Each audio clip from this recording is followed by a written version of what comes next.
NCERT ने class 6 से 8 और 9 से 12 के लिए 2 नए मॉड्यूल जारी किए हैं। नियमित किताबों से अलग ये मॉड्यूल्स देश के बंटवारे की विभीषिका पर आधारित हैं। इसमें मोहम्मद अली जिन्ना, कांग्रेस पार्टी और लॉर्ड माउंटबेटन को बंटवारे का दोषी बताया गया। इसी पर हम चर्चा करेंगे। बड़ा पैनल होगा हमारे साथ, लेकिन उससे पहले इससे जुड़ी एक रिपोर्ट आप सबको दिखाते हैं। भारत विभाजन पर एनसीईआरटी का नया कंटेंट सामने आया है। एनसीईआरटी ने क्लास 6 से 8 और 9 से 12 के लिए 2 नए मॉड्यूल जारी किए हैं। नियमित किताबों से अलग ये मॉड्यूल देश के बंटवारे की विभीषिका पर आधारित है। इसमें मोहम्मद अली जिन्ना, कांग्रेस पार्टी और लॉर्ड माउंटबेटन को बंटवारे का दोषी बताया गया है। मॉड्यूल बताता है कि जिन्ना ने बंटवारे की मांग की, कांग्रेस ने इसे स्वीकार कर लिया और माउंटबेटन ने इसे लागू कर दिया। ये जानकारी विभाजन के दोषी टॉपिक में जोड़ी गई है। वहीं एनसीईआरटी के इस नए मॉड्यूल पर अब सियासी संग्राम देखने को मिल रहा है। इस मॉड्यूल को कांग्रेस की ओर से गलत बताया गया है। कांग्रेस नेता संदीप दीक्षित ने कहा वो एनसीईआरटी को विभाजन पर चर्चा के लिए चुनौती दे रहे हैं। बीजेपी के पास एनसीईआरटी है, उन्हें विभाजन के बारे में कुछ नहीं पता। क्या उम्मीद करेंगे आप? तो भारतीय जनता पार्टी का फर्जी इतिहास है। मैं तो आज आपके सामने पूरी एनसीईआरटी को चैलेंज करता हूं। आ जाएं, अकेले मुझसे ही वाद विवाद कर लें किस तरह क्यों पार्टीशन आया, तभी बता देंगे क्या पार्टीशन के कारण थे। भाई आप हाथ में आज एनसीईआरटी आ गई है, जो चाहे छाप दो, झूठ, फर्जी, फरेब, इतिहास का ह नहीं पता इनको, हिस्ट्री का एच नहीं पता इनको, तो अपना बोलते रहें जो बोलना है। इसका कोई मतलब थोड़ी है। आपको हर सब्जेक्ट को बिल्कुल भारतीय जनता पार्टी का मुखपत्र बना देना तो बनाइए। ये तो बीजेपी और संघ पता नहीं कब से बोलता चला आ रहा है। वहीं कांग्रेस नेता पवन खेड़ा ने कहा आरएसएस इस देश के लिए खतरा है। विभाजन का विचार सबसे पहले 1938 में हिंदू महासभा ने प्रचारित किया था। इसे 1940 में जिन्ना ने दोहराया। आग लगा दीजिए इस किताब को अगर ये सब नहीं लिखा है तो। ये है हकीकत। ये हिंदू महासभा और मुस्लिम लीग की जुगलबंदी से पार्टीशन हुआ है। इतिहास के अगर सबसे बड़े विलेन कोई हैं तो राष्ट्रीय स्वयंसेवक संघ है। पीढ़ियां उनको माफ नहीं करेंगी जो उनका योगदान रहा है। मुखबिरी करते हुए उन्होंने अपने 25 साल उस वक्त के गुजारे और उस मुखबिरी में जुगलबंदी और की। मुस्लिम लीग के साथ, जिन्ना के साथ गए थे अडवाणी जी जिन्ना की मजार पर सजदा करने, शुक्रिया अदा करने। इसलिए जिस तरह से संस्थाओं में ये हस्तक्षेप करके इतिहास को तोड़ मरोड़ रहे हैं, हम कोई चुप बैठने वाले हैं? एनसीईआरटी के नए मॉड्यूल को लेकर एआईएमआईएम प्रमुख असदुद्दीन ओवैसी ने कहा इनकी हिस्ट्री बदलने की आदत रही है, सब पढ़ाइए, क्यों छिपा रहे हैं?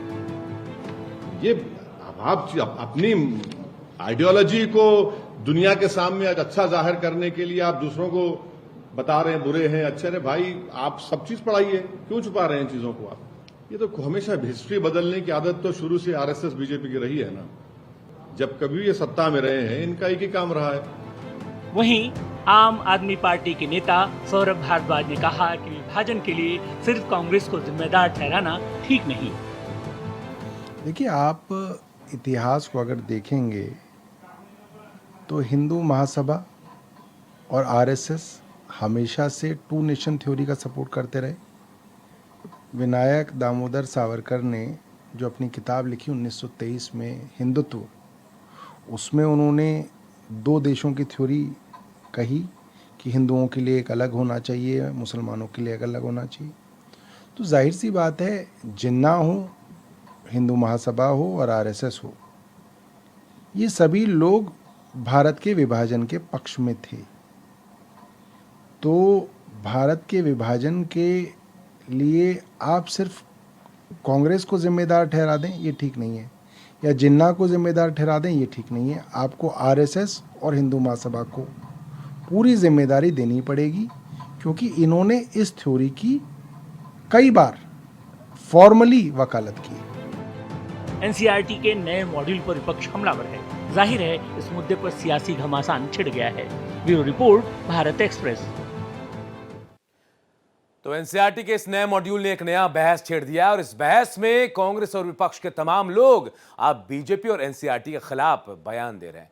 चलिए हम आपको ग्राफिक्स के जरिए बताते हैं कि आखिर विभाजन का सच क्या था, अब क्यों इस पर सवाल उठ रहे हैं, बंटवारे का सच क्या। देखिए, कक्षा 6 से 12वीं के बीच का नया मॉड्यूल जारी किया गया। एनसीईआरटी का नया मॉड्यूल जो है वो क्या कह रहा है ये हम आपको बता रहे हैं। 6 और 12 के लिए ये मॉड्यूल है। भारत विभाजन के लिए 3 लोगों को एनसीईआरटी ने जिम्मेदार ठहराया। 1 2 नहीं 3 लोग हैं। बंटवारे के लिए जिन्ना, जी हां, मोहम्मद अली जिन्ना, कांग्रेस और माउंटबेटन को इस नए मॉड्यूल में जिम्मेदार ठहराया गया है। जिन्ना ने देश के बंटवारे की मांग की। इसमें बताया गया कि जिन्ना थे जिन्होंने बंटवारे की मांग की। कांग्रेस ने विभाजन की मांग को स्वीकार कर लिया और लॉर्ड माउंटबेटन ने विभाजन को मंजूरी दी है। यही वो नया मॉड्यूल है जिनमें 3 बातों का उल्लेख किया गया। इन तीनों का नाम दिया गया और बताया गया कि जो विभाजन हुआ वो इनकी देन थी और इनकी वजह से विभाजन हुआ और यही अब देश में बड़ी बहस का मुद्दा बन गया है। बंटवारे का सच एनसीईआरटी के मॉड्यूल में क्या था वो हम आपको ग्राफिक्स के जरिए बता रहे थे कि आखिर इस मॉड्यूल में क्या कहा गया है। तो फिर से एक बार बता देता हूं, 6 से 12वीं तक के लिए यह नया मॉड्यूल है और भारत विभाजन के लिए 3 लोगों को जिम्मेदार ठहराया गया। 3 लोग कौन हैं इनका नाम भी मैं आपको बता देता हूं। बंटवारे के लिए जिन्ना, कांग्रेस और माउंटबेटन को बताया गया कि ये जिम्मेदार। भारत बंटवारे की योजना तैयार की 3 जून योजना में बंटवारे का प्रस्ताव लाया गया। भारत पाकिस्तान को बांटने का प्रस्ताव है। लॉर्ड माउंटबेटन का जो रोल है, धर्म के आधार पर पाकिस्तान बनाने की सिफारिश की गई। भारत संघ और पाकिस्तान अधिराज्य का प्रस्ताव। जी हां, ये क्या रोल था बंटवारे में हम आपको बता रहे हैं। लॉर्ड माउंटबेटन का भारत के बंटवारे पर बड़े पैमाने पर हिंसा हुई थी। ये सब जानते हैं कि कैसे हिंसा हुई और जबरदस्त तरीके से ये हिंसा, और अब इसे लेकर सवाल भी खड़े हो रहे हैं। एनसीईआरटी का नया मॉड्यूल क्या है देखिए। कक्षा 6 से 12वीं के लिए नया मॉड्यूल एनसीईआरटी ने जारी किया है। भारत विभाजन जब हुआ तो इसके लिए अब एनसीईआरटी 3 लोगों को जिम्मेदार ठहरा रही है।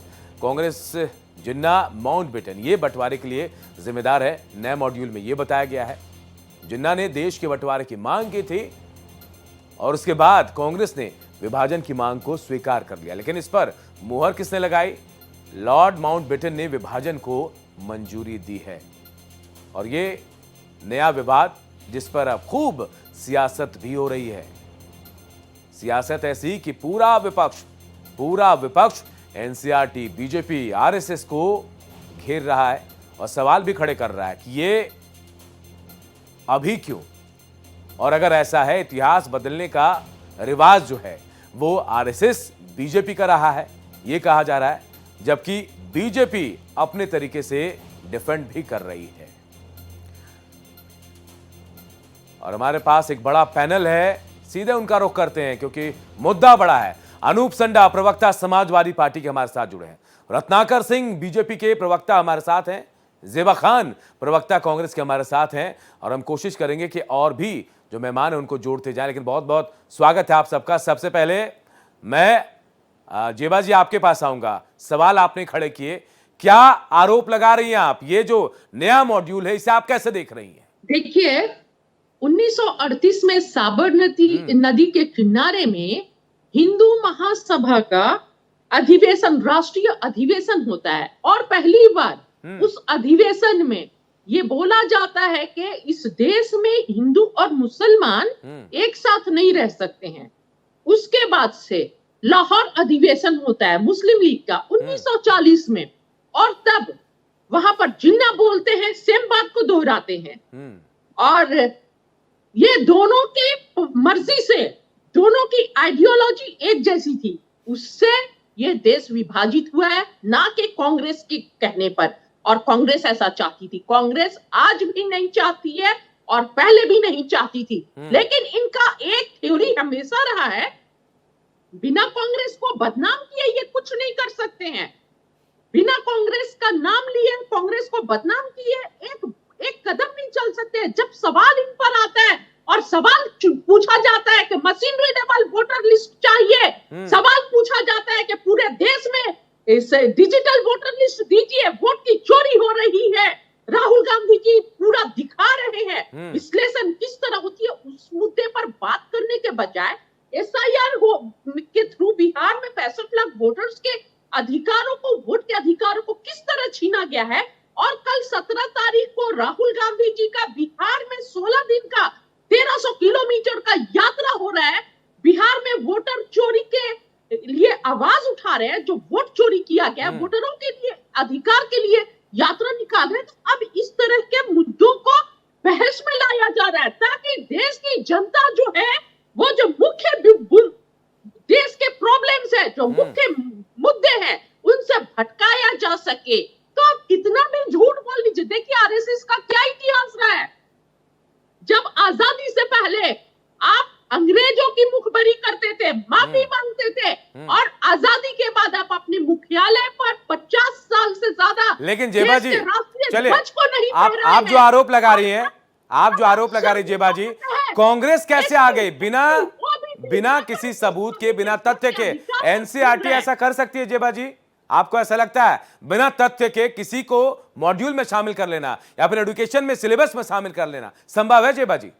देखिए एक बात बताइए जी, आज सुप्रीम कोर्ट को इंटरफियर करना पड़ा कि आप जो electronic voter, digital voter list को सभी के सामने लाइए। बिहार में एसआईआर जो हुआ है और किस आधार पर अब 65 लाख वोटर्स को हटाए हैं वो सार्वजनिक कीजिए। तो इलेक्शन कमीशन बोलता है हम नहीं करेंगे।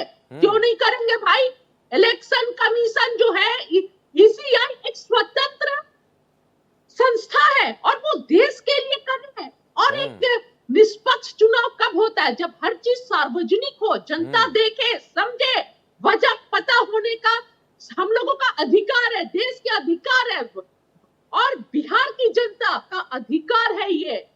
तो आप बोलते हैं हम सार्वजनिक नहीं करेंगे डेटा, हम जो जानकारियां सार्वजनिक नहीं करेंगे। ये तो दाल में काला है, दिख रहा है। इनके मना करने पर दिख रहा है कि आप आज स्वतंत्र संस्था नहीं होके भारतीय जनता पार्टी के संस्था हो गए।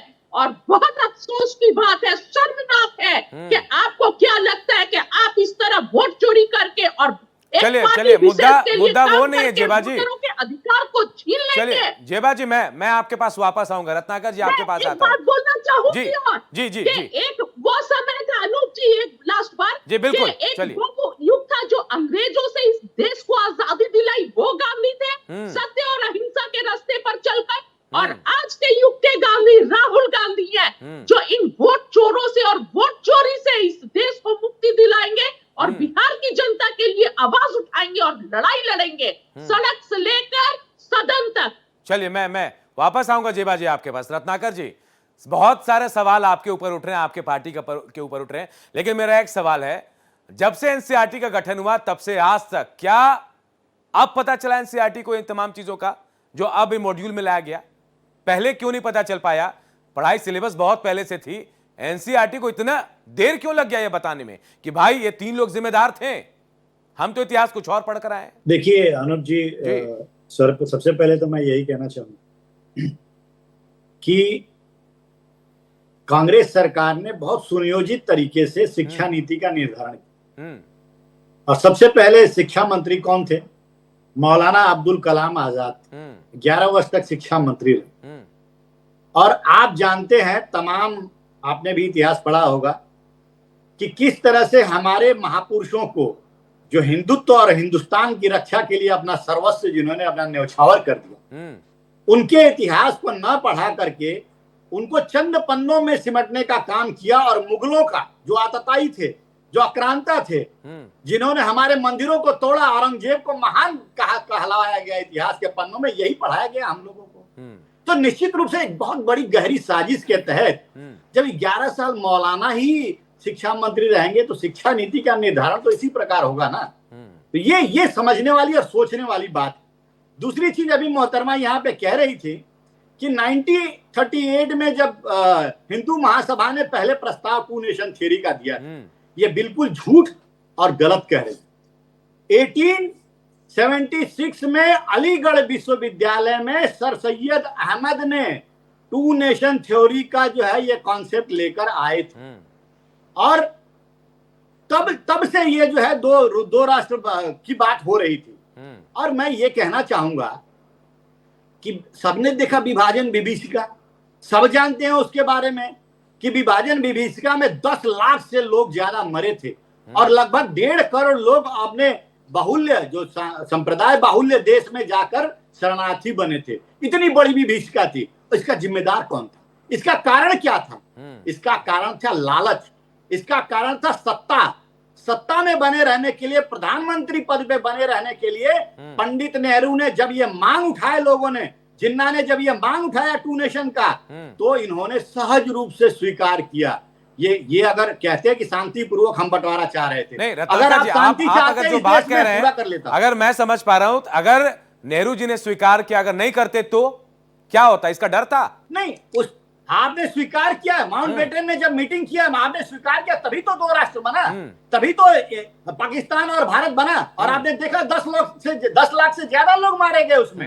अगर आप उस पे कोई और रास्ता निकालते, स्वीकार करने की मजबूरी क्या थी रत्नाकर जी? यही तो मैं पूछ रहा हूं, मजबूरी क्या थी स्वीकार करने की? नहीं, मजबूरी वही तो बता रहा हूं, ग्रीड एंड पावर। ग्रीड, सत्ता और लालच, ये दो ऐसी चीजें हैं जिसकी वजह से वो प्रधानमंत्री बनना चाहते हैं, देश के प्रथम प्रधानमंत्री बनना चाहते थे। और वो किसके लाडले थे सब जानते हैं। और उस लाडले को प्रधानमंत्री बनाने के लिए हर संभव कोशिश किया गया, और वो स्वीकार कर लिए। अगर उनको विरोध करना चाहिए था टू नेशन के बारे में, लेकिन उनको स्वीकार किया इसलिए, और माउंटबेटन ने उसको लागू कर दिया क्योंकि उनको प्रधानमंत्री बनना था। निश्चित रूप से ये विभाजन विभीषिका में सब लोग इसको जानते हैं। और वही मैं कहूं ना, क्योंकि ये जो 10 लाख लोग मारे गए इस विभीषिका में, 10 लाख लोग मारे गए, 1.5 करोड़ लोग जो है विस्थापित हुए। निश्चित रूप से अपने आप में इसको रोका जा सकता था, इस विभीषिका को रोका जा सकता था, लेकिन रोकने की कोशिश नहीं की गई। अगर जरा भी कोशिश की गई जाती तो इतिहास में यहाँ पर पूछ लीजिए, कांग्रेस की प्रवक्ता बैठी है, इन्होंने क्या कोशिश किया विभाजन को रोकने के लिए? नेहरू ने क्या कोशिश किया? वो किसके दुलारे थे सब लोग जानते हैं।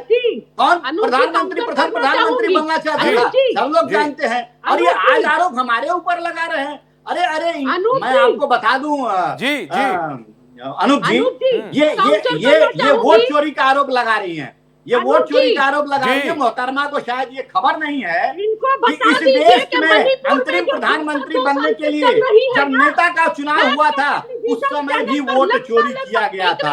और 14 वोट पाने वाले सरदार वल्लभ भाई पटेल को नेता नहीं चुना गया, 1 वोट पाने वाले पंडित नेहरू को नेता चुना गया था। तो देश में सबसे बड़ा वोट चोरी का तो उदाहरण इनके पास है। और ये एसआईआर प्रक्रिया रोकने की बात करते हैं। ये जब भी सुप्रीम कोर्ट ने कहा कि ये संवैधानिक है, अनुच्छेद 326 के तहत अगर चुनाव आयोग ये एसआईआर की प्रक्रिया कर रहा है तो ये संवैधानिक प्रक्रिया कर रहा है निश्चित रूप से। और ये आरोप लगा रही है कि 65 लाख लोगों के नाम उजागर कर रहे हैं। अरे भाई, वो जो भी जिसका नाम करता है उसके परिवार वालों को चुनाव आयोग जो है वो इन्फॉर्म करता है, बताता है कि आपका ये नाम है। और उसके बाद भी 1 महीने का उनको समय दिया जाता है कि उसमें अगर कोई त्रुटि हुई है, कोई संशोधन करना है तो आप बताइए, हम उस त्रुटि को दूर करेंगे और हम संशोधन करेंगे।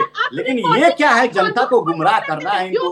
कांग्रेस पार्टी को सिर्फ और सिर्फ जनता को गुमराह करना है। इतिहास में भी छात्रों को जो पढ़ाया गया वो भी गुमराह करने का काम किया गया। और आज भी जनता को जो है अलग अलग मुद्दों पे, चाहे एसआईआर का मुद्दा हो, इस तरह के मुद्दों पे ये गुमराह करने का ये काम कर रहे हैं। तो ये कांग्रेस पार्टी का चाल चेहरा और चरित्र है। आप लोगों का इतिहास मुखबरी का इतिहास है, आप लोगों का इतिहास माफी मांगने का इतिहास है।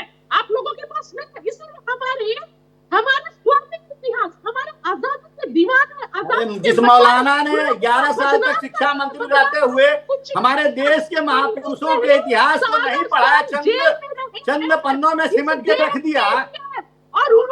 और आप लोगों ने औरंगजेब और अकबर को महान बनाया। ये कांग्रेस का इतिहास है, ये कांग्रेस का इतिहास है। और बहुत घटिया इतिहास, बहुत निम्न स्तरीय इतिहास है कि आपने अंग्रेजों, मुगलों को, आतताइयों को, आक्रांताओं को महान बताया। और हमारे जो महापुरुष थे जिन्होंने अपना शीश न्यौछावर कर दिया, अंग्रेजों से लड़ा, मुगलों से लड़ा, उनको आपने महापुरुष नहीं बताया, आपने औरंगजेब को महान बताया। ये आप लोगों का चाल चेहरा चरित्र है और यही आप लोगों का इतिहास है देश में। और जब कल से राहुल गांधी जी की यात्रा शुरू हो रही है, वोटर अधिकार यात्रा। और दूसरी चीज मैं कहना चाहूंगा अनूप जी, एक बहुत विशेष चीज है, एक बहुत विशेष चीज है मैं कहना चाहूंगा। ये कांग्रेस पार्टी राहुल गांधी का गांधी सरनेम होने से ये राहुल गांधी को महात्मा गांधी से तुलना करने लगते हैं। अरे राहुल गांधी नहीं है, वो गांधी है, गांधी, उनका सरनेम गांधी है। आप जाके देख लीजिए, उनके और उनके हमारा उनके इतिहास नाना का हमने उनका देख लीजिए हमने इतिहास, उनके के पिता लिए का इतिहास हम उठा कर सत्य देख और लीजिए। अहिंसा वो के गांधी नहीं रास्ते है, पर गांधी चलते है। हैं। इस और आप देश लोग में उनको महात्मा आजादी गांधी दिलाई के है। सर में आज जो गांधी लगा आजाद करके और फिजा महात्मा में गांधी के बैठे हुए समतुल्य हैं खड़ा और करने का चैनल काम पर करिए। बैठकर एक भी बहस कर कार्य रहे हैं, उनका उसमें देश हित में कांग्रेस है। पार्टी का सुप्रीम कोर्ट जब कहने लगता बलिदान है कि हमारा आपको बलिदान है, ये समझना जब चाहिए कि बैठ एक कर सच्चा बहस कर पा रहे हिंदुस्तानी हैं। कभी भी और इस आज देश आप की लोग बुराई जो नहीं कर देश की सकता, संस्थाओं कभी को ये नहीं बेच कह रहे हैं सकता ना, कि एक चाइना एक हमारे करके चले मैं आप दोनों को रोकूंगा। कर लिया है। आप दोनों सुप्रीम कोर्ट द्वारा जो भी बात कर रहे हैं झूठे हैं। शायद एक दूसरे की बात सुन नहीं पा रहे होंगे। कहा है आप दोनों एक दूसरे की बात नहीं सुन पा रहे होंगे। मैं आप दोनों को रोकता हूं। देखिए अनूप, मैं जेबा जी आपके पास आऊंगा, आऊंगा जेबा जी। गुजारिश है आपसे, लोग सत्ता में आए हैं। गुजारिश है जेबा जी, जवाब देने के बजाय चलिए आप जवाब लोग दीजिएगा, देश को मैं आपके पास गुमराह आऊंगा। कर रहे हैं। अनूप संडा जी भी हमारे साथ है, प्रवक्ता है समाजवादी पार्टी के। अनूप जी, एनसीईआरटी का जो नया मॉड्यूल आया सामने, सबसे पहले तो रिएक्शन चाहूंगा कि आप इसे कैसे देखते हैं? आखिर इतने वक्त के बाद ये इतिहास बताने की जरूरत क्यों पड़ गई? तो इस देश में जो सरकार है वो सरकार की मां है राष्ट्रीय स्वयंसेवक संघ, और राष्ट्रीय स्वयंसेवक संघ एक झूठ को 100 बार दोहरा करके सत्य साबित करने के प्रयासों का समर्थक रहा। और एनसीईआरटी मनमाने ढंग से कुछ नई चीजें इस देश में पढ़ाना चाह रही है। हर 3-4 महीने 6 महीने के बाद कुछ ना कुछ नया ले आया जाता है। अभी हमारे भाजपा के मित्र बोल रहे थे, तो पहले तो उन्होंने जो सबसे बात मौलाना अबुल कलाम आजाद के बारे में जो घृणित तरीके से बोला, उसकी मैं निंदा करता हूँ। उनका बोलने का तरीका इस बात को, उनकी सोच को और उनकी पार्टी की सोच को दर्शाता है। औरंगजेब को महान बनाने वाले निंदा करेंगे। अब आप रत्नाकर जी बोल रहे थे, मैंने नहीं बोला, शांति से सुन लीजिए। किसी चिंतक ने कहा है अनूप जी कि कट्टरपंथी और संकीर्णतावादी धार्मिक शक्तियां वो किसी भी समुदाय की हो, वो भले ही एक दूसरे के खिलाफ बोले, लेकिन परिणामों के परिप्रेक्ष्य में हमेशा एक दूसरे की सहायक और समर्थक होती है। वही इस देश के विभाजन की बुनियाद भी है। अभी हमारे मित्र बोल रहे थे, क्या क्या बोल गए।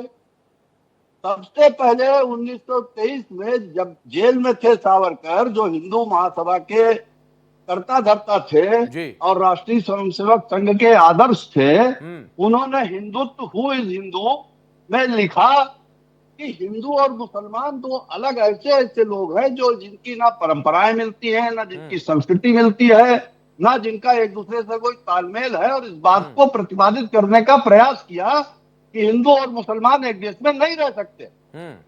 और जैसा कि हमारी कांग्रेस की मित्र ने बताया, 1937 में सबसे पहले हिंदू महासभा ने अपना प्रस्ताव पास किया अद्वैत राष्ट्रवाद का। 1940 में मुस्लिम लीग प्रस्ताव पास करती है। और जिन परिणामों की जिनकी तरफ रत्नाकर जी इशारा करना चाह रहे थे, मैं एक सवाल पूछता हूं कि 1937 में भारत में जब प्रांतों में अंतरिम सरकारें बनी, तो उन अंतरिम सरकारों में कांग्रेस ने तो कहीं मुस्लिम लीग के साथ सरकार नहीं बनाई। वो कौन पार्टी थी जिसने 1939 में हिंदू महासभा ने क्या मुस्लिम लीग के साथ मिलकर के सिंध में सरकार नहीं बनाई थी? क्या हिंदू महासभा बंगाल में मुस्लिम लीग के साथ मिलकर के सरकार नहीं बनाई थी? तो सत्ता पाने के लिए मुस्लिम लीग से जो विचारधारा तालमेल कर सकती है, वो विचारधारा 2025 में आकर के उन लोगों को गलत कहेगी जिन लोगों ने देश की आजादी की लड़ाई लड़ी। और जहां तक माउंटबेटन के सवाल है, माउंटबेटन तो अंग्रेजों के कारिंदा थे, माउंटबेटन तो अंग्रेजों के प्रतिनिधि थे जी, उनको तो अंग्रेजों का काम करना था। वो कौन सी विचारधारा थी जो अंग्रेजों की दलाली कर रही थी स्वतंत्रता संग्राम में? क्या सावरकर साहब 1924 में रिहाई के बाद अंग्रेजों से पेंशन नहीं पा रहे थे? इस बात से इनकार कर सकते हैं क्या हमारे मित्र? चले पूछते हैं रत्नाकर जी। ये सवाल आरएसएस को बीच में जोड़ता है, और दोनों हमारे जो प्रवक्ता हैं कांग्रेस के और समाजवादी पार्टी के, दोनों सवाल उठा रहे हैं। मेरी बात पूरी हो जाए जी, मेरी बात पूरी नहीं हुई है। और स्वतंत्रता संग्राम में 1942 में जब महात्मा गांधी ने भारत छोड़ो का नारा दिया, तब महात्मा गांधी ने कहा, आह्वान किया इस देश के नौजवानों का कि अंग्रेजों की फौज में भर्ती मत होना। यही आरएसएस के आदर्श स्वर्गीय विनायक दामोदर सावरकर भारत के नौजवानों से अपील कर रहे थे कि अंग्रेजों की सेना में शामिल हो जाओ, अंग्रेजों की मदद करो। रोजगार पाओ। आजादी के पहले अंग्रेजों की गुलामी करने वाले लोग अब सत्ता पा करके अगर दोबारा अंग्रेजों के एजेंडे को हिंदुस्तान में कायम करना चाहेंगे और उस देश में हिंदू मुसलमान का विभाजन करना चाहेंगे तो इसको हर विचारधारा, वो जो भारत माता की समर्थक है, समाजवादी विचारधारा जो मानती है कि इस देश में पैदा होने वाले हर नागरिक का भारत माता पर बराबर का अधिकार है, सम्मान पाने का, इज्जत पाने का, मर्यादा से रहने का, वो विचारधारा इस सरकार का विरोध करेगी। चलिए अनूप और जी, जहां तक अनूप जी मैं जवाब ले लेता हूं रत्नाकर जी से। सवाल खड़े किए आपने, रत्नाकर जी जवाब दीजिए, बहुत सारे सवाल हो गए।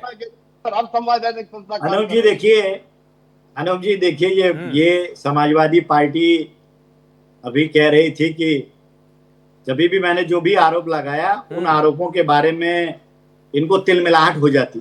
जब मैं विशेष समुदाय के व्यक्तियों द्वारा किया हुआ कोई कार्य ऐसा गिनाता हूं तो इनको तिलमिलाहट हो जाती है। क्यों मालूम है इनको तिलमिलाहट क्यों होती है? इनको क्योंकि इनका वजूद ही जो है MOI फैक्टर बोल देता हूँ तो आप बोलिएगा। अरे आपके बीच में मैंने नहीं बोला भाई, अभी बोल लेता हूँ तो बोलिएगा ना। अनूप जी मैं इन लोगों के प्रश्नों का जवाब में गिर गए रत्नाकर जी आप। मत कीजिए।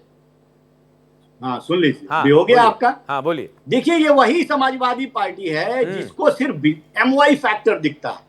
MOI फैक्टर के अलावा इनको कुछ नहीं दिखता है। M फैक्टर तो बाय डिफॉल्ट इनके साथ है और Y फैक्टर तो बाय डिफॉल्ट है। M फैक्टर के लिए ये हर वो चीज करेंगे जो नहीं भी करना चाहिए। ये मस्जिद में जाकर के पार्टी कार्यालय की तरह मीटिंग भी करेंगे, ये M फैक्टर के लिए करेंगे। अरे अनूप जी जरा शांत रहिए, आप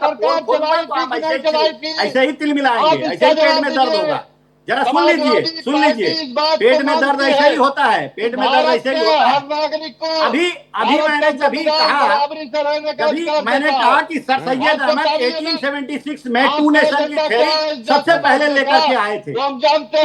उसका जिक्र नहीं करेंगे ये चले जाएंगे कहाँ? हिंदू महासभा चैनल पर बैठ करके अगर हमको प्रवचन देंगे उस प्रवचन को हम नहीं सुनेंगे। अनूप जी मेरी बातें भी नहीं जाएंगी और ये तो चाहेंगे ही कि बीच में डिस्टर्ब हो। नहीं, आपस में अलग अलग बात करें तो शायद जवाब मिल पाएगा। मैं इनको बोलूंगा सांडा जी को जरा और पानी पी लें, जरा ठंड रखें, जरा जो आरोप लगा रहा है वो सुन लें। कि समाजवादी पार्टी भारत के हर नागरिक को समान मानती है और भारत माता को समान अधिकार है। फिर आप इन्हीं को बुलवा लीजिए, व्यवस्था को नहीं 15 मिनट अनूप जी को नहीं मानते हैं। सुन लेते हैं अनूप जी आपके सवाल। मुस्लिम लीग के साथ सरकार चलाई थी कि नहीं चलाई थी? नहीं, सवाल का जवाब लेते हैं ना अनूप जी। रिपीट करने से सच नहीं हो जाता। चले इसी सवाल का जवाब देते हैं ना अनूप जी। रत्नाकर जी जवाब दीजिए। जेबा जी आपके पास आऊंगा, जवाब ले लेते हैं रत्नाकर जी से। मैं उम्मीद करूंगा कि मेरे बीच में जरा ये लोग नहीं बोलेंगे, क्योंकि अब इनका जब टर्म आएगा तो बोल लेंगे अपना जो भी बोलना है। जो आरोप लगाना था इन्होंने बार बार एक ही बात कहने से बात प्रश्न बदलते नहीं है, झूठ सच नहीं हो जाता। देखिए ये कहते, ये जो आरोप लगाने की बात कर रहे थे अभी मैंने अभी कहा ना आपको कि इनको सिर्फ MOI फैक्टर से ही मतलब है। मैंने जब भी तथ्य दिए कि 1876 में सर सैयद अहमद ने सबसे पहले 2 नेशन थ्योरी जब ही अलीगढ़ मोहम्मद मुस्लिम यूनिवर्सिटी में जब कहा था उसका जिक्र इन्होंने नहीं किया। लेकिन ये हिंदू महासभा का जरूर बात करेंगे। ये उसका जिक्र नहीं करेंगे कि नेहरू जी ने स्वीकार किया था 2 नेशन थ्योरी जो है नेहरू जी ने स्वीकार किया था। और इसका विरोध किसने किया था? सरदार वल्लभ भाई पटेल ने किया था। सरदार जब वल्लभ भाई पटेल ने इसका विरोध किया था कि 2 राष्ट्र नहीं बनने चाहिए, तो उन्होंने क्या कहा? नेहरू जी ने कहा कि you are a communal man. ये नेहरू जी के शब्द थे सरदार वल्लभ भाई पटेल के लिए। तो आप समझ सकते हैं कि स्वीकारोक्ति किस स्तर की थी। और बात ये कर रहे हैं मुस्लिम लीग की। आज मैं पूछना चाहूंगा, कांग्रेस की प्रवक्ता भी यहाँ बैठी है, ये बता देगी मुझे, जब वायनाड से राहुल गांधी चुनाव लड़े थे तो उस समय राहुल गांधी को वायनाड से मुस्लिम लीग ने सपोर्ट किया था कि नहीं किया था? जिन्ना की पार्टी जो बनी थी मुस्लिम लीग, उसी मुस्लिम लीग ने वायनाड में राहुल गांधी को सपोर्ट किया था। तो बताइए मुस्लिम लीग के सपोर्ट से जीतता कौन है? आप लोग जीतते हैं। मुस्लिम बाहुल्य क्षेत्र से चुनाव कौन लड़ता है? राहुल गांधी लड़ते हैं, क्योंकि उनको मालूम है कि विशेष समुदाय के क्षेत्र बाहुल्य से क्षेत्र से नहीं लड़ेंगे का चुनाव तो वो जीत ही नहीं पाएंगे। तीसरी चीज ये बोल रहे थे, देखिए अनूप जी, आज इतिहास में हर नौनिहाल को यह जानने की जरूरत है। हमने गलत इतिहास पढ़ा, इसका ये मतलब नहीं कि हमारे बच्चे, हमारे नौनिहाल जो है वो भी गलत इतिहास पढ़े। आज समय आ गया है और समय ऐसा है। चलिए मैं आप दोनों को रोकूंगा। रत्नाकर जी, अपने जेबा नौनिहालों को सही जिस इतिहास की बात आप लोग कर रहे हैं, जिस इतिहास को बदलने की बात कही जा रही है, जो सवाल उठे हैं उनका जवाब भी ले लेते। देखिए हमारे साथ रत्नाकर जी, जेबा जी मैं रोकूंगा, डॉक्टर उमेंद्र रत्नू इतिहासकार जुड़ गए हमारे साथ। रत्नाकर, उमेंद्र जी, सवाल बहुत खड़े हो रहे हैं। कांग्रेस अपना तर्क दे रही है, बीजेपी अपना तर्क दे रही है, समाजवादी पार्टी का अपना तर्क है। सच्चाई क्या थी? जो 2 मॉड्यूल सामने लाया गया है एनसीईआरटी की तरफ से, ये जो 3 लोगों को जिम्मेदार ठहराया गया, या फिर पहले जो इतिहास हम पढ़कर आए, क्या सच है? जो एनसीईआरटी ने कहा है वो पूरी तरह से सत्य है और बात उससे आगे जानी चाहिए। एक ट्रूथ एंड रिकंसिलिएशन कमीशन बैठना चाहिए। क्यों इस देश के अंदर एक अनपढ़ व्यक्ति को इस देश का शिक्षा मंत्री बनाया गया, उसके ऊपर एक जांच कमीशन बैठना चाहिए ना, एक निष्पक्ष जांच कमीशन बैठ करके फैसला कर ले। तो एक और जो बात जिस पर मैं एनसीईआरटी को मैं साधुवाद देता हूं कि उन्होंने ये पहल की है कि जो वाकई इस देश के विभाजन के लिए उत्तरदायी थे उन लोगों को एक्सपोज किया है पूरे देश के सामने। लेकिन एक चीज और हुई थी जी, डायरेक्ट एक्शन डे, हजारों हिंदुओं की बंगाल में नृशंस हत्या की गई थी। उसका कौन उत्तरदायी है? और उसी पार्टी के नाम से इस देश के अंदर फिर एक राजनीतिक पार्टी बनाई गई जिसका रत्नाकर सिंह जी उल्लेख कर रहे थे। तो बहुत सी बिल्लियां हैं जो इस थैली से निकलेंगी और एनसीईआरटी का बहुत साधुवाद है। अक्षरशः सत्य है ये बात।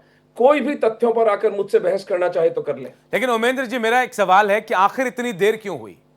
अलग हुए, बंटवारा हुए बहुत वक्त हो गया, सरकारें बदल गई, अब इतनी देर क्यों? सच्चाई आई भी तो इतनी देर बाद क्यों?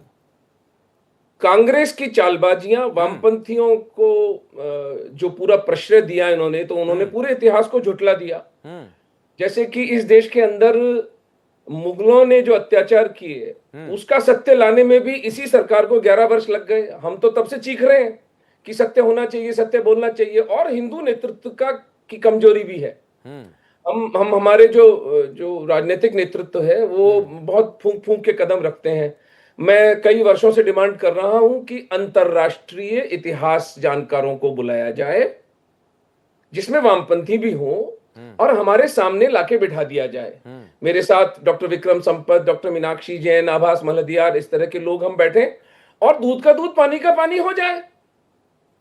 उसमें क्या बाधा है भाई?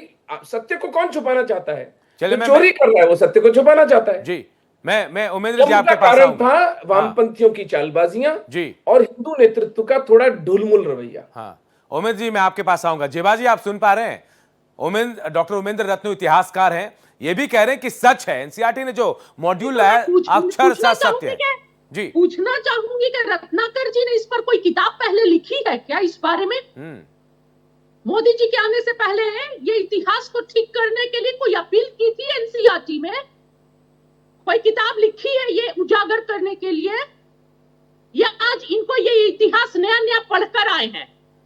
मेहरबानी करके मेरी पुस्तक है महाराणा एक सहस्त्र वर्षों का धर्मयुद्ध। बताइए, आप जिसके लिए बात कर रहे हैं उनसे बोलिए कि सीसीटीवी फुटेज मुहैया करवाया जाए और digital voter list, machine readable voter list देश की जनता को दिया जाए। ठीक है, इस पर बात कीजिए, इस पर चर्चा कीजिए, देश को गुमराह मत कीजिए। मैं पूछ रही हूँ कि ये इतिहासकार जी इस बारे में कि कुछ पुस्तक लिखे हैं 2014 से पहले कि इस तरह भारत के इतिहास को बदला जा रहा है, या अभी इन्हें ये ज्ञान प्राप्त हुआ है बंच ऑफ थॉट से? ये बड़ा सवाल है, बड़ा सवाल है रत्नाकर जी। बंच ऑफ थॉट से इन्हें ये ज्ञान प्राप्त हुआ या इन्होंने कोई किताब लिखा है?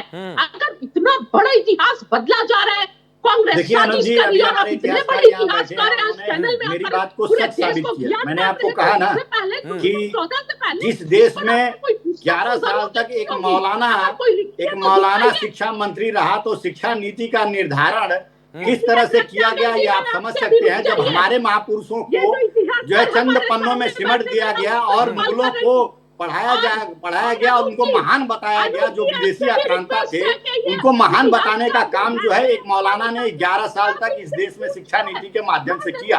तो आज अगर वो समय है कि हम उसको दुरुस्त कर सकते हैं, सही कर सकते हैं। हम अगर गलत पढ़े हैं तो हम नहीं कभी चाहेंगे कि हमारे नौनिहाल भी उसको गलत पढ़े। आज सच को सामने आना चाहिए और सच सामने आ रहा है। आज सब लोगों को पता चल रहा है कि हमारे महापुरुषों ने इस देश के लिए कितनी लड़ाइयां लड़ी हैं, चाहे वो मुगलों से हो चाहे अंग्रेजों से है। उन्होंने लड़ाइयां लड़ी है और देश के हिंदुत्व और हिंदुस्तान को जिंदा रखा है। ये पढ़ाया जा रहा है, आज इस समय पढ़ाया जा रहा है। और कांग्रेस की जो कमियां थी उस समय, जो कांग्रेस विरोध कर सकती थी कि नहीं इस देश का बंटवारा नहीं होना चाहिए, उस कांग्रेस ने विरोध नहीं किया। सिर्फ और सिर्फ सत्ता के लिए, सिर्फ और सिर्फ अपने पावर के लिए उसने विरोध नहीं किया, क्योंकि उनको बनना था प्रधानमंत्री। अगर उन्होंने विरोध किया होता तो पूरे उस समय 1947 में 10 लाख लोग जो है मारे नहीं गए होते और 1.5 लाख लोग 1.5 करोड़ लोग विस्थापित नहीं होते। तो निश्चित रूप से अगर जिन्ना ने मांग किया तो नेहरू ने उसको स्वीकार किया और लॉर्ड माउंटबेटन ने उसको लागू किया। ये सारी परिस्थितियां बयान करती है कि वो जो हुआ वो बिल्कुल गलत हुआ। आज उसकी सच्चाई को हमारे नौनिहालों तक पहुंचाने के लिए जो एनसीईआरटी ने तब्दीलियां की है वो काबिले तारीफ है और उसको पूरी सहमति है। भारतीय जनता पार्टी की सरकार की पूरी सहमति है कि जो नौनिहाल है उनको कांग्रेस के चले मैं रत्नाकर जी, जेबा जी होना चाहिए। मैं आप दोनों को रोकता हूं। मैं एक सवाल डॉक्टर उमेंद्र रत्नू से करूंगा। डॉक्टर उमेंद्र जी, जेबा जो है हमारी कांग्रेस की प्रवक्ता, ये सवाल कर रही हैं आपसे कि क्या 2014 से पहले कोई किताब आप लोगों ने लिखी या कोशिश की आप लोगों ने कि भाई इतिहास बदला गया है, इसको सुधारा जाए? कोई कोशिश की गई आप लोगों की तरफ से? आप लोगों का मुझे मतलब पता नहीं है। मैं तो एक सर्जन हूं बाय प्रोफेशन। मैंने तो एक पुस्तक अभी महाराणा लिखी है 4 वर्ष पहले जी। लेकिन अगर आपका इशारा है कि दक्षिणपंथी जो राइटर्स होते हैं जैसे रामस्वरूप जी, सीताराम जी गोयल जी, प्रोफेसर एलपी माथुर, हीरचंद ओझा, बहुत से लोगों ने लिखा है इसको। हीरचंद ओझा ने मेवाड़ पे लिखा है। लेकिन स्वतंत्रता के इतिहास के ऊपर बहुत सी पुस्तकें लिखी गई और मैं व्यक्तिगत रूप से मुझे आप उसके लिए उत्तरदायी नहीं ठहरा सकते, क्योंकि मैं तो अंग्रेजों के इस स्वतंत्रता युद्ध के प्रति मेरी दक्षता नहीं है। मैंने जो तथ्य पढ़े हैं उसमें मैं फिर कहता हूं कि जो हत्याएं हुई, आपने जो तथ्य पढ़े हैं मैं बता रही हूं, मोदी जी ने जो पढ़ाया है और बीजेपी ने जो इसका देश का बंटवारा नहीं होने देंगे। अच्छा, फिर इस देश का बंटवारा किस आधार पर हुआ? धर्म के आधार पर हुआ। धर्म के आधार पर हुआ तो पाकिस्तान में मैं एक संस्था चलाता हूं जिसके माध्यम से 15,000 हिंदू हमने पिछले 8-9 साल में निकाले हैं। एक की कहानी, आप उनके साथ 2 घंटे का प्रोग्राम करिएगा जी, खून के आंसू आएंगे आपके जो पाकिस्तान के हिंदू इस वक्त भुगत रहे हैं। It was a botched up partition, यानी पार्टीशन किया जो तो पाप किया ही, जनसंख्या का उलटीकरण ना करके महापाप किया कांग्रेस। अनूप जी संतुलन में समय दीजिए, मुझे भी समय मिलना चाहिए। चलिए मैं वापस लौटूंगा आपके पास, क्योंकि विभाजन का दर्द सिर्फ भारत नहीं पाकिस्तान भी झेल रहा है, दोनों देश झेल रहे हैं। अनूप संडा जी आपके पास होंगे, बहुत देर से खामोश बैठे हैं, कई सवाल उठा रहे थे आप अपना सवाल कर सकते हैं। रत्नाकर जी ने तो मेरे सवालों का तथ्यवार जवाब दिया नहीं। ओमेंद्र जी ने मौलाना आजाद के लिए अनपढ़ शब्द का शायद इस्तेमाल किया था। मुझे लगता है कि उनकी विद्वता को देखते हुए वो शब्द उचित नहीं है जो ओमेंद्र जी ने इस्तेमाल किया। भाषा का इतना संयम तो होना चाहिए कि जब आप देश के एक शिक्षा मंत्री के लिए अनपढ़ शब्द बोल रहे हैं तो कहीं ना कहीं आप इस देश का भी अपमान कर रहे हैं, लेकिन उत्साह में कुछ ज्यादा शायद बोल गए। एक दूसरा सवाल यह है कि रत्नाकर जी ने जवाब नहीं दिया, मैं ओमेन जी से जानना चाहता हूं कि क्या जो बात मैंने पहले चक्र में सवाल किया था क्या सही है कि 1939 से लेकर के 1941 के बीच में हिंदू महासभा और मुस्लिम लीग ने मिलकर के बंगाल में, सिंध में और नॉर्थ वेस्ट फ्रंटियर में सरकारें बनाई थी या नहीं बनाई थी? इसका हाँ ना में जवाब दे सकते हैं क्या इस बात का जवाब दे सकते हैं कि इस देश के विभाजन के लिए जिस अंग्रेज सरकार की बात आ रही है कि माउंटबेटन ने विभाजन कराया, तो जाहिर बात है अंग्रेजों के इशारे पे किया होगा। क्या आरएसएस के प्रेरणा स्रोत सावरकर जी अंग्रेजों से पेंशन लेते थे रिहा होने के बाद या नहीं लेते थे? इस बात का जवाब क्या दे सकते हैं? क्या इस उमेंद्र बात जी। का भी जवाब दे सकते हैं कि 1942 में विश्व युद्ध के समय जब महात्मा गांधी ने इस देश के नौजवानों से अपील की थी कि आप अंग्रेज सेना में न भर्ती हो, तो क्या सावरकर जी ने यह अपील की थी कि आपको नौजवानों आप को मेरे एक प्रश्न का जवाब अंग्रेजों दे की दीजिए, सेना में उसमें भर्ती सारे होकर जवाब के छुपे हैं। आप मेरे अंग्रेजों एक के प्रश्न साथ का काम जवाब करना दीजिए। चाहिए? क्या आप मेरे उन पांच सांडा जी मुझे मेरे एक प्रश्न का आप जवाब दे दीजिएगा स्वतंत्रता सिर्फ। सेनानियों का मैं नाम पूछ क्या रहा बता हूं सकते हैं जो कि राष्ट्रीय क्या स्वयं सेवक नेहरू संघ ने से या हिंदू महासभा से विभाजन जुड़े रहे रोकने के 1924 लिए के बाद? कोई प्रयास किए थे? ये कुछ सवाल अगर हमारे यहाँ किए थे जिज्ञासा तो हमारी, क्या प्रयास किए थे, ये जिज्ञासा जरा हमारी आप बता शांत कर दीजिए दे। बहुत सांडा पढ़े जी। लिखे लोग बैठे हैं, मेरी जिज्ञासा शांत कर दे। चलिए उमेंद्र जी, सवाल आपसे, अगर आप सुन पा रहे हैं तो। हाँ, मैं सुन पा रहा हूँ। जी। पहली बात तो Hindu Mahasabha north west frontier province के अंदर या सिंध के अंदर कभी सत्ता में थी, इसकी जानकारी मुझे नहीं है, तो मैं झूठ यहां पर आकर नहीं बोलूंगा। अगर थी तो और उसका इस बात से क्या संबंध है कि देश के विभाजन के लिए कौन जिम्मेदार है? संबंध ये है, इतिहासकार को संबंध बैठा ये है है चैनल में, कि इनको जो जानकारी नहीं है। इतिहासकार हिंदू महासभा इतिहासकार से तो अनुप्राणित आप होकर कोई के आज भारत एक में छिद्रवाद बनाई एक हुई छिद्रवाद है। विषय करने, उस मेरा महासभा छिद्रवाद विषय में करना है, विषय की बात मैं करनी अनुज जी, है। मैं कांग्रेस पार्टी और समाजवादी पार्टी से एक प्रश्न पूछना चाहता हूँ, वो जवाब दे दीजिए। अगर नेहरू सही थे तो क्या कांग्रेस उन्होंने में और विभाजन माउंटबेटन के को कारण हुआ था, रोकने ये के लिए कोई कोई कैसा प्रयास किया सीक्रेट है था? जो पूरी दुनिया जानती है? कोई प्रयास किया था ये बताने क्या का? आप लोगों को ऐसा लग रहा है कि आप एक दूसरे की बात सुन पा रहे हैं? पुस्तकों में अगर मॉड्यूल मैं बनाया गुजारिश कर रहा हूं, नेहरू ने प्रयास किया था, बारी बारी से अगर आप जवाब दें तो एक दूसरे की बात सुन प्रपोजल पाएंगे, ऐसे में कोई किसी की बात नहीं सुन पाएगा। उमेंद्र जी, अपनी बात पूरी कीजिए आप। अगर इस देश का विभाजन जिन्ना, मुस्लिम लीग, कांग्रेस की सत्ता की प्यास और माउंटबेटन की चालबाजियों के कारण हुआ है, तो ये तो एक ऐतिहासिक तथ्य जो सबको पता है। अब एनसीईआरटी इसको बच्चों को पढ़ा रही है, तो ये होना है, ये स्वागत योग्य कदम है। रही मौलाना आजाद को अनपढ़ कहने की बात, तो वो मदरसे में पढ़े हुए थे और उनकी औपचारिक शिक्षा नहीं हुई थी। इस पर मैं आपको चुनौती देता हूं, आप सिद्ध कर दीजिए। तो ऐसा व्यक्ति अनपढ़ ही कहा जाएगा। मैंने पूरे होशो हवास में ये बात बोली। उनको भी आप अनपढ़ कहेंगे? मदरसे में तो राजा राम मोहन राय भी पढ़े थे, क्या उनको भी अनपढ़ कहा जाएगा? हाँ, पर उनको देश के शिक्षा मंत्री नहीं बने थे, इसलिए मेरी उसमें रुचि नहीं है। एपीजे अब्दुल कलाम भी पढ़े थे, क्या उनको भी अनपढ़ कहेंगे आप? औपचारिक शिक्षा जब प्रोफेसर कोलंबिया में पढ़े हुए डॉक्टर बाबा साहब अंबेडकर जैसे लोग यहाँ देश में मौजूद थे, आपको किसी मुसलमान को ही अगर बनाना था शिक्षा मंत्री, तो किसी औपचारिक शिक्षा प्राप्त मुसलमान को बनाया होता? ये क्या ट्रांजैक्शन था? इस पर एक जांच कमेटी बैठनी चाहिए कि किस डील के तहत ऐसे व्यक्ति को इस देश का शिक्षा मंत्री बनाया गया और उसका परिणाम हुआ। उसका परिणाम यह हुआ कि हिंदुओं के इतिहास को पूरी तरह से मटिया मेट कर दिया गया। यह मेरी पुस्तक की सेंट्रल थीसिस है, लेकिन चूंकि आज वो विषय नहीं है इसलिए मैं उस पर नहीं जाऊंगा। लेकिन अनूप जी, एक सवाल है मेरा। एनसीईआरटी के मॉड्यूल को बिल्कुल साधुवाद कर पूरी प्रशंसा से हिंदू समाज को, भारतीय समाज को स्वीकार करना चाहिए।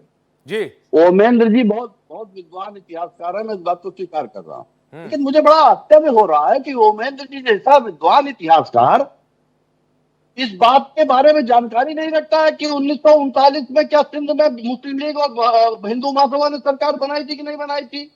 क्या बंगाल में जो हिंदू महासभा और मुस्लिम लीग की सरकार बनी थी उसमें श्यामा प्रसाद मुखर्जी वित्त मंत्री थे या नहीं थे? इस बात की जानकारी ओमेन जी को नहीं है। तो आप क्या कहना चाहते हैं कि हिंदू महासभा विभाजन के लिए गई है? कि देश का एक इतना बड़ा इतिहासकार जो जानता है कि मौलाना आजाद अनपढ़ थे, उसको इस बात की जानकारी नहीं है कि मुस्लिम लीग ने और हिंदू महासभा ने मिलकर के सरकार बनाई थी कि नहीं बनाई थी। इस बात की भी कोई जानकारी नहीं है कि क्या सावरकर ने 1924 में रिहाई के बाद अंग्रेजों से पेंशन ली थी या नहीं ली थी। इस बात की भी आज जानकारी नहीं दे पा रहे हैं कि जब महात्मा गांधी ने अपील की भारत के नौजवानों से कि द्वितीय विश्व युद्ध में अंग्रेजों की सेना में मत शामिल हो, तब सावरकर जी ने यह अपील की कि आप भारत के नौजवानों, आप अंग्रेजों की सेना में शामिल हो करके अंग्रेजों की मदद कीजिए।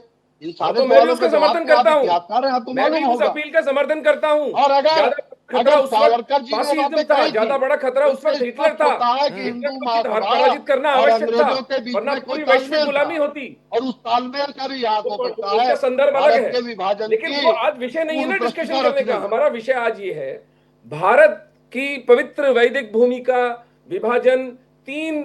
अरे ये सब भाषण मत कीजिए, मुझे तो मेरे सवाल का जवाब बताइए। उसमें आपको क्या कष्ट हो रहा है? पवित्र है, इनको हम सम्मानते हैं, लेकिन अंग्रेजों की दलाली करके जिन्होंने अपवित्र किया, जो आप अंग्रेज मेरे प्रश्न का जवाब दे दीजिए अनूप जी। आप मेरे प्रश्न का जवाब दे दीजिए कि नेहरू ने क्या प्रयास किए थे इस देश कौन सी विचारधारा थी? विभाजन विभीषिका को रोकने के लिए क्या प्रयास किए थे? 2025 में जरा बता दीजिए आप। इस देश के स्वतंत्रता 10 लाख सेनानियों लोग को मारे गए, उसके लिए उनको जिम्मेदार अगर बचाया जा विभाजन सकता के था, लिए। अगर विभाजन सवाल को तो रोका बनता जा है ना सकता था तो, लेकिन नहीं रोका गया, प्रयास नहीं किए गए, स्वीकार किया गया, पावर और ग्रीड के लिए स्वीकार किया गया। नेहरू जी ने किया ना, नेहरू जी ने क्या प्रयास किए? आप अगर कहते हैं कि हम नहीं जिम्मेदार हैं, अगर नेहरू जी जिम्मेदार नहीं है तो क्या प्रयास किए नेहरू जी ने रोकने के लिए? ये बता दीजिए। इतिहास के किसी भी किताब में ये विदित है क्या कि नेहरू ने विभाजन को रोकने के लिए प्रयास किए? नेहरू ने तो स्वीकार कर लिया विभाजन को, और परिणाम यह हुआ कि 10 लाख चलिए, मैं दोनों को रोकता हूं। 1.5 करोड़ लोग विस्थापित हो अनूप गए। संडा जी, रत्नाकर जी, आप, मेरा एक सवाल है, मैं रत्नाकर जी आपसे भी और अनूप संडा जी आपसे भी पूछता हूं। ये उस समय की बात है और अब इतिहास बदला जा रहा है, थोड़ी बहुत जो तब्दीलियां हो रही है, कांग्रेस आएगी या फिर कभी सरकार बदली तो क्या फिर इतिहास बदलेगा? तो ये जो पढ़ने वाले बच्चे हैं जिनका हम जिक्र कर रहे हैं कि उनके लिए वो गलत नहीं पढ़े, किस चीज को, तथ्य को सच मानेंगे? ये बता दीजिए रत्नाकर जी, आपसे पहले मेरा सवाल है। अनुप जी, ये तो वही बात है ना कि हम लोग को जो इतिहास में पढ़ाया गया वो गलत पढ़ाया गया। आज हम लोग बैठकर चैनल पे डिस्कस कर रहे हैं और हमें संज्ञान है, हम अपने महापुरुषों के बारे में तथ्यों को खोज कर निकाल के और सत्यापित करके सही पाए कि इन महापुरुषों का इतिहास को हमारे चंद पन्नों में सिमटने का काम कांग्रेस पार्टी की सरकार ने किया। मौलाना अब्दुल कलाम आजाद ने किया, जो मदरसे से पढ़े थे। अभी इतिहासकार बता रहे हैं औपचारिक शिक्षा नहीं हुई थी। क्या मजबूरी थी भाई उनको? पहले शिक्षा मंत्री को जो शिक्षित होना चाहिए था, वो शिक्षा कहाँ से ग्रहण किया था? मदरसे से ग्रहण किया था। उसकी औपचारिक शिक्षा कोई हुई नहीं थी। और मौलाना यही पढ़ाएंगे ना कि औरंगजेब महान था, अकबर महान था, बाबर हिमालय, यही सब महान। देखिए रत्नाकर जी, एक बात तो तय है कि राजनीति में शिक्षा कोई मापदंड नहीं है, यह बात मानिएगा। ऐसे बहुत सारे उदाहरण हैं जो बिना शिक्षित आदमी को भी उस पद पर पहुंचा देता है। ये हमारी भारतीय लोकतंत्र की परंपरा भी रही है कि कई लोग हैं जहां आपको राजनीतिक पार्टियों को फायदा दिखता है वहां ये चीजें होती हैं। लेकिन मेरा सवाल यही था कि अगर ये परिपाटी चलती रही, आपने ये बता दिया कि हाँ ये विभाजन के जिम्मेदार हैं, कांग्रेस अगर आती है तो वो बताएगी कि नहीं ये थे, जो पढ़ने वाला है किस इतिहास को सही मानेगा? रत्नाकर जी, संक्षेप में जवाब दीजिए आप। हमने जो इतिहास पढ़ा जिसमें मुगलों को, विदेशी आक्रांताओं को महान बताने का काम किया, हमने गलत इतिहास पढ़ा। हम नहीं चाहते हैं कि हमारे आने वाले नौनिहाल भी वही इतिहास, गलत इतिहास पढ़े। आज तथ्य प्रामाणिक रूप से मौजूद है और जिनको हमारे अपने नौनिहालों को पढ़ाना है कि नेहरू ने कोई प्रयास नहीं किया इस भारत की वैदिक भूमि को, विभाजन को रोकने के लिए। नेहरू ने अपने पावर और ग्रीड के लिए, प्रधानमंत्री बनने के लिए, रत्नाकर जी, देश को विभाजन कराने के लिए, वक्त की थोड़ी कमी है, जेवा जी आपके पास आऊंगा। आज इतिहास बदला जा रहा, बताया जा रहा है कि देखिए ये तमाम लोग जिम्मेदार हैं, लेकिन अगर आपकी सरकार आएगी तो क्या आप पुराना इतिहास लेकर आएंगे? आप किससे पूछ रहे हैं? जेवा जी, सवाल मेरा आपसे है। इनकी सरकार सबसे पहले तो ये पढ़ाई के लिए चाहते ही नहीं है कि देश पढ़े, देश के बच्चे पढ़े, इनके व्हाट्सएप यूनिवर्सिटी से ही ज्ञान हो। इन्हें पढ़ाई से क्या मतलब है? सिर्फ झूठ परोसना और सत्ता में बने रहना, ताकि चोरी कर करके, अगर सत्ता में जनता का मैंडेट नहीं मिल रहा, चोरी करके सत्ता में बने रहे। पूछिए ना, क्या वोट चोरी क्या जो है, किस तरह इन्होंने किया है महादेवपुरा में, उसका इतिहास लिखा जाएगा, उसका इतिहास लिखा जाएगा। उस किसान आंदोलन में किस तरह जबरदस्ती काले कानून थोपे जा रहे थे, उसका इतिहास लिखा जाएगा। देश की जनता ने कांग्रेस को पूरी तरह से नकार दिया है। अपनी नाकामियों का ठीकरा संवैधानिक संस्थाओं पे फोड़ने का काम कांग्रेस पार्टी के लोग कर रहे हैं। 90 बार चुनाव इनके जो है राहुल गांधी के नेतृत्व में कांग्रेस पार्टी हार चुकी है। आज ये आरोपों का ठीकरा हमारे ऊपर और संवैधानिक संस्थाओं के ऊपर फोड़ना चाह रही है। इनको पहले जाके अपने अंतरात्मा से पूछना चाहिए। चले, मैं आप दोनों को रखूंगा। अनूप संडा जी, मेरा अनूप संडा जी, 90 बार चुनाव कांग्रेस पार्टी राहुल गांधी के नेतृत्व में क्यों हार गई, इसका ये लोग चिंतन नहीं करेंगे और हारने का ठीक। चलिए, बहुत ज्यादा वक्त नहीं है मेरे पास। रत्नाकर जी, जेबा जी, अनूप संडा जी आपके पास आऊंगा। क्या लग रहा है ये इतिहास जब बदल जा रहा है, जब बताया जा रहा है कि ऐसी ऐसी चीजें हुई थी, जब सरकार आज नहीं कल कभी न कभी बदलेगी, तो इतिहास फिर बदलेगा क्या? जब इतिहास के ऐसे जानकार चीजों को तय करेंगे कि जिनको ये तो मालूम है कि इतिहास दूषित लिखा गया है, लेकिन जिनको ये नहीं मालूम कि 1939-40 में मुस्लिम लीग और हिंदू महासभा ने मिलकर के सरकार बनाई थी कि नहीं बनाई थी, जिनको ये नहीं मालूम कि सावरकर अंग्रेजों से पेंशन लेते थे कि नहीं लेते थे, जिनको ये नहीं मालूम कि हिंदू महासभा और आरएसएस अंग्रेजों की स्वतंत्रता संग्राम में मुखबिरी करते थे कि नहीं करते थे। अगर ऐसे इतिहासकार देश के इतिहास को विरूपित करेंगे तो फिर जब सरकार आएगी तो उस इतिहास को वही इतिहास पढ़ाया जाएगा जो इस देश का सच्चा इतिहास है। हम कहना चाहते हैं कि भारतीय जनता पार्टी और राष्ट्रीय स्वयंसेवक संघ हमेशा से इस देश की सांप्रदायिक एकता के विरोधी रहे हैं। एक झूठ को 100 बार दोहरा करके सच करने के समर्थक रहे हैं और आज भी देश में वही करना चाह रहे हैं। समाजवादी पार्टी ने ऐसे चलिए, ये अलग अलग बातें हो गई, लेकिन अभी जो मुद्दा यही है कि इतिहास बता रहा है कि 3 लोग जिम्मेदार थे विभाजन के लिए। और अब ये इस बात की भी देखिए, चलिए, बहुत बहुत शुक्रिया, बहुत बहुत शुक्रिया आप तमाम लोगों का हमारे साथ इस चर्चा में जुड़ने के लिए। तो इतिहास नए सिरे से बता रहा है कि विभाजन के लिए कौन जिम्मेदार था, लेकिन सवाल विपक्ष उठा रहा है और विपक्ष इस मुद्दे को बहुत आसानी से जाने नहीं देगा। ये मुद्दा फिर सामने आएगा।